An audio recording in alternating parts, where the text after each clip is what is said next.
राब्ता न्यूज करेंगे बात पूरी सच्चाई के साथ। आदाब नाजरीन, राब्ता न्यूज के खबरनामे में आपका खैर मकदम है। गुलबर्गा शहर में मिनिस्टर प्रियांक खरगे ने कांग्रेस पब्लिक मीटिंग से खिताब करते हुए कमर साहब के साथ भी, कमर साहब के बाद भी का नारा लगाते हुए ऑपोजिशन पार्टीज पर निशाना साधा।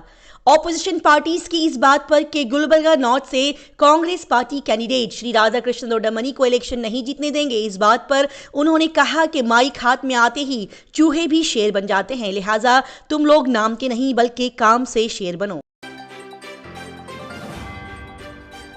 गुलबर्गा शहर में की गई पब्लिक मीटिंग में मल्लिकार्जुन खड़गे की north Gulbarga Congress candidate doctor Radhakrishna Dodamani को इस इलेक्शन में कामयाब करने की अपील।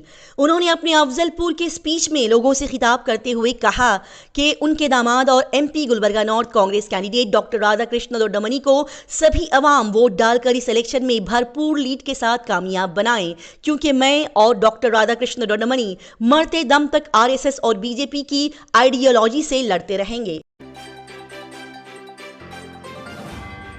कर्नाटका रियासत में कल 26 अप्रैल को इलेक्शन होंगे और आज शाम से इलेक्शन कैंपेनिंग खत्म हो जाएगी, लिहाजा पुरजोर अंदाज में ये इलेक्शन की तैयारियां चल रही है। घर घर कैंपेनिंग के साथ सभी पॉलिटिकल पार्टीज अपने अपने कैंडिडेट को इस इलेक्शन में कामयाब बनाने के लिए पूरा जोर लगाते हुए नजर आ रहे हैं।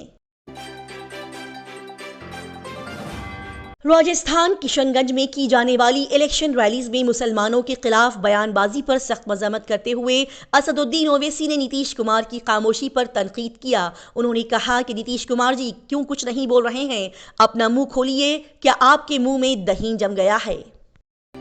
राब्ता न्यूज को आगे बढ़ाने और सपोर्ट करने के लिए राब्ता न्यूज को सब्सक्राइब, लाइक और शेयर करें और खबरों को आखिर तक देखें।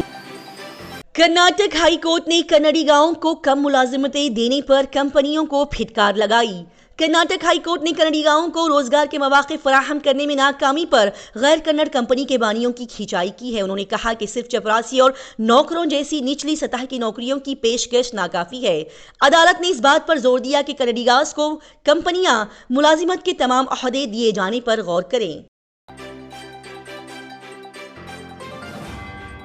लोकसभा इंतखाबात 2024 के पेश नज़र कर्नाटक में बड़े इंतखाबी खिलाफ वर्जियों के 189 मामले दर्ज किए गए।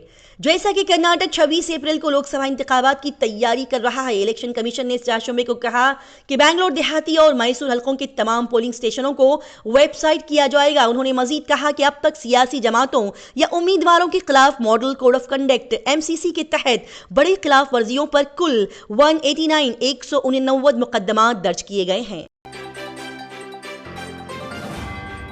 तेलंगाना के वजीर आला रेवंत रेड्डी ने कहा कि मरकज में कांग्रेस की हुकूमत बनेगी।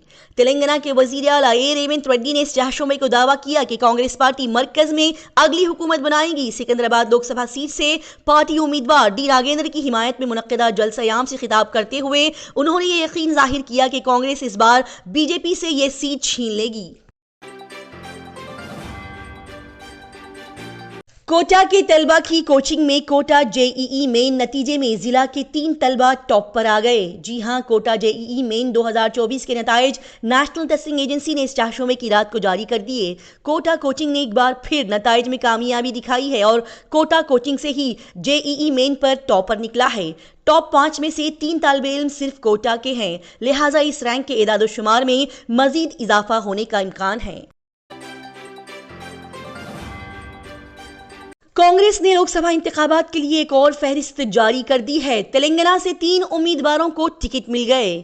कांग्रेस ने लोकसभा इंतखाबात के लिए उम्मीदवारों की एक और फहरिस्त जारी कर दी है। यह फहरिस्त तेलंगाना लोकसभा इंतखाबात के लिए जारी की गई है। पार्टी की जानिब से 3 उम्मीदवारों के नामों का ऐलान किया गया है। पार्टी ने करीमनगर से राजेंद्र राव को टिकट दिया है, जबकि हैदराबाद से मोहम्मद वलीउल्लाह समीर को उम्मीदवार बनाया गया। पार्टी ने खम्मम से रामश्याम रघुराम रेड्डी को मैदान में उतारा है। बता दें कि कांग्रेस पार्टी के जनरल सेक्रेटरी KC वेणुगोपाल ने ये उम्मीदवारों की फहरिस्त जारी की है।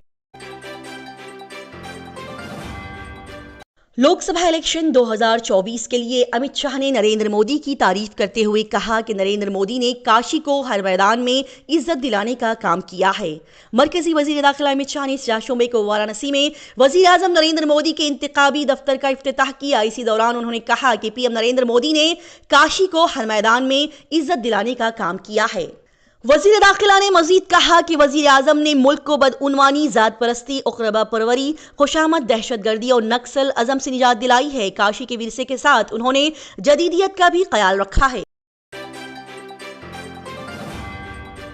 तेलंगाना के वजीर आला रेवंत रेड्डी ने कहा कि बीजेपी मजहबी मसाइल को उठाकर इलेक्शन जीतने की कोशिश कर रही है। सिकंदराबाद से कांग्रेस के लोकसभा उम्मीदवार दानम नागेंद्र की हिमायत में एक रैली से खिताब करते हुए रेवंत रेड्डी ने वजीर आजम नरेंद्र मोदी के उस बयान का हवाला दिया कि अगर कांग्रेस इख्तियार में आती है तो हिंदुओं की जायदाद मुसलमानों में तकसीम कर दी जाएगी। रेवंत रेड्डी ने जानना चाहा कि क्या वजीर आजम के लिए ऐसा झूठ फैलाना मुनासिब है। मसला कश्मीर पर पाकिस्तान एक बार फिर मुश्किल में आ गया। मसला कश्मीर पर दोस्ती की आड़ में ईरान की हिमायत हासिल करने की पाकिस्तान की कोशिशें बुरी तरह से नाकाम हो चुकी है। ईरानी सदर इब्राहिम रईसी पाकिस्तान के 3 रोज़ा दौरे पर आए हैं। शहबाज शरीफ ने भी कश्मीर को मुज़ाकरात का मसला बनाने की कोशिश की है और ईरानी सदर की हिमायत हासिल करने की भरपूर कोशिश की, लेकिन उन्हें शिकस्त का मुंह देखना पड़ा। अमेरिका ने रूस को कलाई मुआहदे से मुतालिक सलामती काउंसिल की करारदाद को वीटो करने पर तनकीद का निशाना बनाया। अमेरिका ने इस चाहशुमे को रूस की जानिब से बैरूनी कलाई मुआहदे पर अक़वाम मुत्तहिदा की सलामती काउंसिल की करारदाद को वीटो करने पर तनकीद की है। उन्होंने कहा कि बैरूनी कलाई मुआहदे के तहत रियासतों की कानूनी जिम्मेदारी है कि वो बड़े पैमाने पर तबाही फैलाने वाले हथियार WMD बशमूल जौहरी हथियारों को जमीन के गिर्द मदार में तैनात न करें। इसी तरह की तेज ताज़ा तरीन और सियासी खबरों की जानकारी हासिल करने के लिए राब्ता न्यूज़ को सब्सक्राइब, लाइक और शेयर करें।